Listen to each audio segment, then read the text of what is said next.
Salut à tous, le journal du foot de ce jeudi 18 octobre. Kylian Mbappé accueilli en rockstar dans sa ville natale.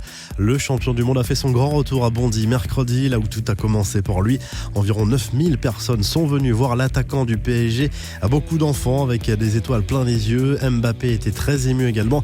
C'est un moment que je ne suis pas prêt d'oublier, a lâché le buteur de l'équipe de France. De l'aveu même de la maire de la ville du 93, on n'avait jamais accueilli autant de monde à Bondy. Sergio Ramos réagit après l'agression supposée sur Sterling lundi lors du match Espagne-Angleterre. Le joueur du Real Madrid a publié une vidéo de la fameuse action litigieuse sous un autre angle et le doute est permis sur le fait que le défenseur espagnol ait clairement touché Sterling sur cette action. Ramos a accompagné son poste d'un message court mais efficace.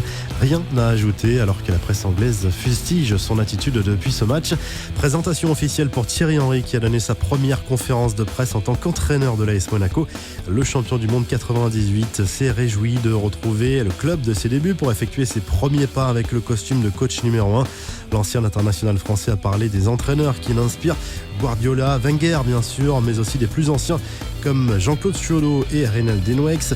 Henry a fait passer un message à ses joueurs également. Quand on travaille, on peut rigoler, mais il y aura de la rigueur, il faudra cravacher dur, a-t-il prévenu.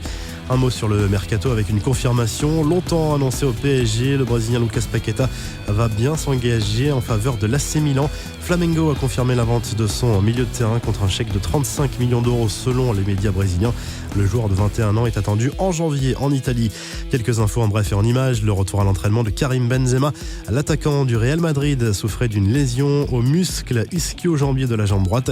Il pourrait être disponible dès samedi pour la réception de l'Evente. La rencontre entre deux gardiens de légende, l'un du foot, l'autre du handball. Gianluigi Buffon a visiblement apprécié le moment passé avec Thierry Omeyer et a rendu hommage à sa carrière sur Twitter.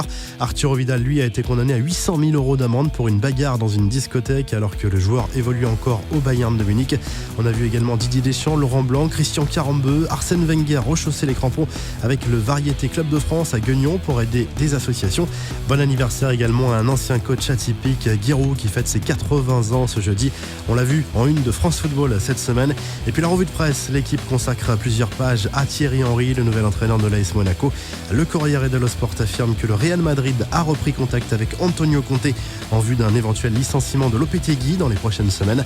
On retrouve à nouveau Neymar en une du quotidien Mundo Deportivo qui précise que les cadres du Barça verraient d'un bon œil un retour du Brésilien en Catalogne.